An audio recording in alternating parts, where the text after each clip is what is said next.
అర్థమైంది అసలు ఎంత ఖర్చు అవుతుందో మీకు? ఏముంది మామ, అక్కడికి వెళ్ళిన తర్వాత పార్ట్ టైం చేసుకుంటా. మా ఫ్రెండ్ కూడా ఉన్నాడు, జాబులు ఇప్పించచ్చు నాకు వెళ్ళగానే. నాకు అసలు భయం లేదు మామ.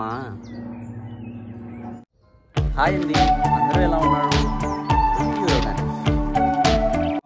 ఫారెన్కి వచ్చి చాలామంది ఆస్పిరెంట్స్ ఉంటారు. సో ఫారెన్లో చదవాలి అని ఎన్నో కళలు ఉంటాయి. సో కళలు మనం నెరవేర్చుకోవాలంటే ఫస్ట్ మన దగ్గర డబ్బులు ఉండాలి. డబ్బులు లేకపోతే ఫారెన్కి వెళ్ళాలి అనే కళగానే మిగిలిపోద్ది. ఆ కళను మీరు నిజం చేసుకోవాలంటే ఎంత డబ్బులు మీ దగ్గర మన దగ్గర ఉంటే సో మనం మిడిల్ క్లాస్ ఫ్యామిలీస్ మనం ఎలా సర్వైవ్ అవ్వచ్చు ఏంటనేది సో ఈ వీడియో అండి. మనకు ఏముందులే ఒక 5 లక్షలు ఎక్కువైతే పర్లేదు అనుకునే వాళ్ళకి ఈ వీడియో కాదు. సరే 5 లక్షలు చాలా ఇంపార్టెంట్ నాకు, సో 5 లక్షలు లేకుంటే నేను ఇబ్బంది పడతాను అనుకునే వాళ్ళకి మాత్రం ఈ వీడియో చాలా ఇంపార్టెంట్ అండి. సో మీకు వెళ్ళగానే జాబ్ రాదండి. సో మినిమం వచ్చేసి కొందరికి 1 మంత్లో వచ్చేస్తుంది, కొందరికి 2 మంత్స్ పడుతుంది, కొందరికి 3 మంత్స్ పడుతుంది. సో మంత్లీ ఎక్స్పెన్సెస్ మనం దాదాపు అసలు ఇమాజిన్ చేసుకోలేము. దాదాపు ఒక 70,000 నుంచి 80,000 దాకా మంత్లీ ఎక్స్పెన్సెస్ అవుతాయి. సో అలాంటప్పుడు మనం ఫస్ట్ మంత్ కొద్దిగా ఎక్స్పెన్సెస్ ఎక్కువ ఉంటాయి కదా. సో అన్నీ కన్సిడర్ చేసుకోవాలి. మనం ఇండియాలో ఉన్నప్పుడే మనం చూసుకున్నాం అనుకోండి, ఇబ్బంది ఉండదు. మనం ఇండియాలో ఉన్నప్పుడు మన దగ్గర ఎంత అమౌంట్ ఉంటే మనం సేఫ్ సైడ్లో ఉంటాం, వెళ్ళిన తర్వాత ఎంత అమౌంట్ ఉంటే సేఫ్ సైడ్లో ఉంటాం, వెళ్ళిన తర్వాత లేకుంటే అదర్ ఎక్స్పెన్స్ ఎంత అవుతుందో మొత్తం ఈ వీడియోలో మీకు ఫుల్ క్లారిటీ అయితే ఇస్తాను. రాకముందు ఎంతైంది నాకు? 20 లక్షలు అయింది. సో నేనైతే ఖచ్చితంగా చెప్పగలను, మీ దగ్గర ఒక 20 lakhs కన్నా ఉంటే సో మీకు ఇక్కడికి వచ్చిన తర్వాత ఇబ్బంది లేకుండా మీ స్టడీస్ కంటిన్యూ చేయొచ్చు. సో డబ్బులే ఉంది. మా ఫ్రెండ్ కూడా ఉన్నాడు అక్కడ, చూసుకుంటాడు. వెళ్ళిన తర్వాత పార్ట్ టైం చూసేస్తాడు నాకు. నేనైతే దున్నేస్తా, అది చేసేస్తా, ఇది చేసేస్తా. వద్దండి, ఇలాంటి అపోహలు పెట్టుకొని రాకండి. డబ్బుల గురించి మాత్రం ఎవరి మీద డిపెండ్ అయ్యి రాకండి. మీ మీద మీరు డిపెండ్ అయ్యి రండి. సో ఫైనాన్షియల్ రిసోర్సెస్ అన్నీ మీరు ఓకే అనుకున్న తర్వాతే సో ప్లాన్ చేసుకోండి. ఇక్కడ వచ్చేసి 2 things అండి, before coming to Germany, after coming to Germany. So before coming to Germany వచ్చేసి major and minor expenses. After coming to Germany what are the expenses? Okay, so ఈ topics గురించి మనం ఈ వీడియోలో క్లియర్ కట్గా మీకు ఒక ఐడియా ఇస్తానండి. అందరి ఫైనాన్షియల్ సిచ్యువేషన్స్ ఒకటే విధంగా ఉండవు కదండి. ఈవెన్ నేను కూడా యాక్చువల్గా ఎంత ఖర్చు అవుతుంది ఏంటో నాకు అప్పుడు ఇండియాలో ఉన్నప్పుడు క్లియర్ ఐడియా లేదు. సో ఆ క్లియర్ ఐడియా యాక్చువల్లీ నేను జస్ట్ 6 months బ్యాకే వచ్చాను కాబట్టి నాకు ఇప్పుడు ఒక క్లియర్ ఐడియా ఉందన్నమాట. సో ఎంత ఖర్చు అవుతుంది ఏంటి అని. సో ఒక వీడియో చేస్తే చాలా హెల్ప్ అవుతుంది అన్నట్లు ఈ వీడియో చేస్తున్నానండి. సో ఈ వీడియోలో వచ్చేసి ఫస్ట్ వచ్చేసి మీరు సబ్స్క్రైబ్ చేయండి, thank you. Okay, first part వచ్చేసి before coming to Germany, next part వచ్చేసి after coming to Germany. So ఇండియాలో ఉన్నప్పుడు మనకు ఏవే ఎక్స్పెన్సెస్ అవుతాయి ఏంటి అనేది ఇప్పుడు మాట్లాడదాం. వీటిని నేను 2 partsగా డివైడ్ చేశాను, ఒకటి మేజర్, ఒకటి మైనర్. సో మేజర్ ఎక్స్పెన్సెస్ వచ్చేసి బ్లాక్ అమౌంట్ అండి. బ్లాక్ అమౌంట్ వచ్చేసి 11,208 euros అన్నమాట. ఇండియన్స్ రూపీస్లో దాదాపుగా 10,08,720 రూపాయలు, 10,08,720 రూపీస్. ఈ బ్లాక్ అమౌంట్ ఎందుకు? సో ఇది వచ్చేసి ఏంటంటే మనం వచ్చేసి బ్లాక్ చేసి ఉంచాలి ఈ అమౌంట్. వెళ్ళిన తర్వాత మనకు ప్రతి మంత్ ఇన్స్టాల్మెంట్ రూపంలో వాళ్ళు డిస్పర్స్ అయితే చేస్తారు ఫర్ ద ఫస్ట్ 1 year అనమాట. సో నెక్స్ట్ మేజర్ ఎక్స్పెన్స్ వచ్చేసి ట్యూషన్ ఫీజు అండి. ట్యూషన్ ఫీజు వచ్చేసి 1,700 euro అండి. సో 1,700 euro ట్యూషన్ ఫీజు అవుతుంది ఈచ్ సెమిస్టర్. 4 సెమిస్టర్స్కి వచ్చేసి 6,800 euro అవుతుంది. ఐఎన్ఆర్లో వచ్చేసి 6,12,000 రూపీస్ అవుతుందండి. ఇది వచ్చేసి ట్యూషన్ ఫీజు. సో నేనైతే ఈ రెండింటినే మేజర్ ఎక్స్పెన్సెస్గా కన్సిడర్ చేశాను. సో ఈ రెండే కలిపి మనకు దాదాపుగా 16,20,720 రూపీస్ వచ్చింది. అండ్ నెక్స్ట్ వచ్చేసి మైనర్ ఎక్స్పెన్సెస్ గురించి మాట్లాడాలి. ఓకే, సో ఫస్ట్ వచ్చేసి ఐఎల్స్ అయితే రాయాలి. ఐఎల్స్ ఈజ్ మ్యాండేటరీ, ఆర్ఎల్స్ టోఫెల్స్ రాయొచ్చు, ఐఎల్స్ అని రాయొచ్చు. సో ఐఎల్స్ వచ్చేసి దాదాపుగా 18,000 రూపీస్ ఇంచుమించుగా. టోఫెల్స్ కూడా ఆ రేంజ్లో ఉండొచ్చు, అసలు తక్కువే ఉంటుంది అనుకుంటా. ఓకే, నెక్స్ట్ వచ్చేసి జర్మన్ లాంగ్వేజ్ సర్టిఫికేట్. కొన్ని కోర్సెస్కి జర్మన్ లాంగ్వేజ్ సర్టిఫికేట్ మ్యాండేటరీ ఉంటుంది. సో అది వచ్చేసి ఒక 20,000 వేసుకుందాం, 20,000 అది. సో నెక్స్ట్ మైనర్ ఎక్స్పెన్స్ వచ్చేసి ఏపీఎస్ సర్టిఫికేట్.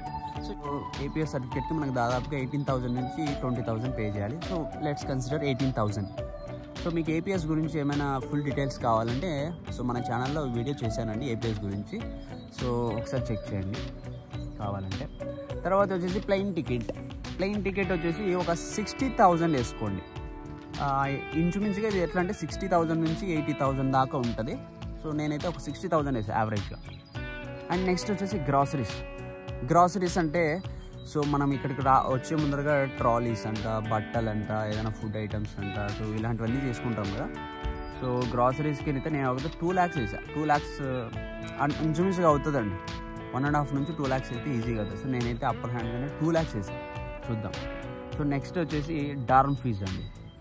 సో మనం అక్కడ వెళ్ళిన తర్వాత మనం అక్కడ ఒక డార్మిటరీ అండి, సో అకామిడేషన్. సో మనం అడ్వాన్స్ డార్మిటరీ ఫీజు అయితే కట్టాలి. నేను కట్టిన డార్మిటరీ ఫీజు వచ్చేసి 54,000 రూపీస్ అండి. సో ఇవన్నీ మనకు minor expenses. So minor expenses అన్నీ కలిపి దాదాపుగా 3,70,000 రూపీస్ అయ్యాయండి ఇండియన్ రూపీస్లో. సో ఇదండి. సో ఓవరాల్గా మనం చూసుకుంటే మేజర్ మైనర్ ఎక్స్పెన్సెస్ ఇండియాలో ఉన్నప్పుడు, సో మేజర్ ఎక్స్పెన్సెస్ ఎంత చెప్పాను, 16,20,720 రూపీస్. మైనర్ ఎక్స్పెన్సెస్ వచ్చేసి 3,70,000 రూపీస్. సో ఇది ఓవరాల్గా మనకు 20 lakhs దాకా వచ్చిందండి. ఇండియాలో ఉన్నప్పుడే మనకు 20 lakhs మన చేతిలో ఉంటే సో ఖచ్చితంగా సో ఇబ్బంది లేకోకుండా అక్కడ మనం సర్వైవ్ అవ్వచ్చు అనమాట. సో నేను ఇక్కడ మనకు మంత్లీ ఎక్స్పెన్సెస్ అక్కడ అయ్యేది నేనైతే ఇంక్లూడ్ చేయలేదు. అవి ఇంక్లూడ్ చేస్తే వాసిపోద్ది. సో అది నెక్స్ట్ పార్ట్లో చెప్తాను ఇప్పుడు. ఓకే, జర్మనీ వచ్చేసాం. ఎటో కష్టాలు పడి అలా ఇలా నిద్రలు లేని రాత్రులు గడిపి ఎన్నో కళలు కానీ ఈమెయిల్ రాసి ఎలాగోలా వచ్చేసాం మొత్తానికి. సో ఇక్కడ నెలకి ఎంత ఎక్స్పెన్సెస్ అవుతుంది ఏంటనేది ఒకసారి చెప్తానండి మీకు ఒక చిన్న ఐడియా కోసం. అంటే సో పర్ మంత్ ఎక్స్పెన్సెస్ నేనైతే 600 నుంచి 800 euros అని చెప్తానండి. సో ఫస్ట్ వచ్చేసి రూమ్ రెంట్ కట్టాలి. రూమ్ రెంట్ వచ్చేసి దాదాపుగా 300 నుంచి 400 euro ఉంటుంది. సో లెట్స్ సపోజ్ నేనైతే ఇక్కడ నా రూమ్ రెంట్, సో నా ఎక్స్పెన్సెస్ నేను క్యాలిక్యులేట్ చెప్తున్నాను.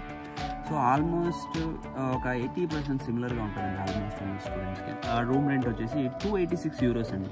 మన ఇండియన్ రూపీస్లో 25,740 రూపీస్. నేనేంటంటే కన్వర్షన్ రేట్ 90 రూపీస్ వేసాను ఇక్కడ. అండ్ తర్వాత వచ్చేసి ఇన్సూరెన్స్ కట్టాలి. సో ప్రతి నెల వచ్చేసి మనం ఇన్సూరెన్స్ కట్టాలి. ఇన్సూరెన్స్ వచ్చేసి 130 euros కట్టాలి. ఇండియన్ రూపీస్లో 11,700 రూపీస్ ఇన్సూరెన్స్ అండి, హెల్త్ ఇన్సూరెన్స్. సో మనకి ఏదైనా హెల్త్ బాగాలేదనుకోండి, జ్వరం వచ్చింది, మనం ఇండియాలో ఏమేం చేస్తాం, జ్వరం వస్తే డాక్టర్ దగ్గరికి వెళ్తాం, చూపించుకుంటాం, వస్తాం. ఇక్కడ డబ్బులు కడతాం అప్పుడు. సో ఇక్కడ ఏంటంటే హెల్త్ ఇన్సూరెన్స్ ప్రతి ఒక్కరు హెల్త్ ఇన్సూరెన్స్ తీసుకోవాలి, మ్యాండేటరీ అండి. సో ఇదనేది నువ్వు ఉన్నావంటే ఇక్కడ నువ్వు ఇది కట్టాల్సిందే. 11,700 రూపీస్ మంత్లీ నువ్వు కట్టాలి ఇది. తర్వాత ఫుడ్ ఎక్స్పెన్సెస్ వచ్చేసి 200 euro అవుతుందండి మినిమం. నేనైతే యావరేజ్గా వేసాను 200 euro అవుతుంది. సో ఫుడ్ ఎక్స్పెన్సెస్ వచ్చేసి దాదాపుగా 200 euro అవుతుంది. సో ఇది వచ్చేసి 18,000 అండి, 18,000 రూపీస్. తర్వాత అడిషనల్గా ఒక 100 euros అయితే అవుతుంది. అడిషనల్గా వచ్చేసి ట్రాన్స్పోర్ట్ అవుతుంది, క్లాత్స్ అంట ఒకటి కొంటాం కదా టుడే వెళ్ళినప్పుడు. సో అలా ట్రాన్స్పోర్ట్ ఏంటంటే మనకి ఇక్కడ లోకల్ ట్రాన్స్పోర్ట్ మనకు ఒక స్టూడెంట్ డిస్కౌంట్ వస్తుంది. సో ఇప్పుడైతే ప్రజెంట్ మాకు ఒక 2,000 నుంచి 3,000 రూపీస్ అలా పే చేస్తే సో స్టూడెంట్ డిస్కౌంట్తో మేమైతే ఒక టికెట్ పర్చేస్ చేయొచ్చు. డాయిచ్లాండ్ టికెట్ అనమాట. సో ఆ టికెట్ ద్వారా ఏంటంటే మనం లోకల్ ట్రాన్స్పోర్ట్స్ అన్నీ యూజ్ చేయొచ్చు జర్మనీ మొత్తం. సో ఒక 3,000 పే చేసామంటే మంత్ అంతా మనం ఎక్కడైనా వెళ్ళచ్చు. సో నెలకు 3,000 మనం ట్రాన్స్పోర్ట్కి పే చేయాల్సి వస్తుందండి ఎక్స్ట్రా. సో తర్వాత ఫోన్ బిల్ అంటారు. సో నెలకు ఫోన్ బిల్ వచ్చేసి దాదాపుగా 1,500 నుంచి 2,000 వస్తుంది. సో ఇవంతా నేనైతే ఇంక్లూడ్ చేయలేదు. ఇవంతా మనకు సో అడిషనల్ ఎక్స్పెన్సెస్, అందుకే 100 euros వేసాను. సో అదండి. సో ఓవరాల్గా వచ్చేసి నాకు 716 euros అండి, 716 యూరోలు నాకు నెలకైతే ఇక్కడ ఖర్చు అవుతుంది. సో ఇండియన్ రూపీస్లో దాదాపుగా 65,000 నుంచి 70,000 నాకు ఇక్కడ ఖర్చు అవుతుందండి నెలకి. సో ఇది వచ్చేసి నెల ఖర్చు. మీకు మ్యాక్సిమం ఐడియా వచ్చింటుంది ఇప్పుడు ఎంత ఖర్చు అవుతుంది, నేను ఇండియాలో ఉన్నప్పుడు ఎంత ఖర్చు అవుతుంది, వెళ్ళిన తర్వాత ఎంత ఖర్చు అవుతుంది. ఇన్ కేస్ మీకు ఏదైనా డౌట్ ఉంటే ఖచ్చితంగా కామెంట్ చేయండి, నేను మీకు రిప్లై ఇస్తాను. సో మీకైతే మొత్తం ఐ థింక్ క్లారిటీ అయితే ఇచ్చాను. సో మీకు ఇంకా ఏదైనా డౌట్స్ ఉంటే ఫర్దర్గా ఫైనాన్షియల్ గురించి సో ఖచ్చితంగా కామెంట్ చేయండి. లేకుంటే మన ఇన్స్టాగ్రామ్ ఉంది, సో ఇన్స్టాగ్రామ్లో నాకు పర్సనల్గా మెసేజ్ చేసేయండి. సో నేను మీకు డౌట్స్ క్లారిఫై చేస్తాను. సో అదండి.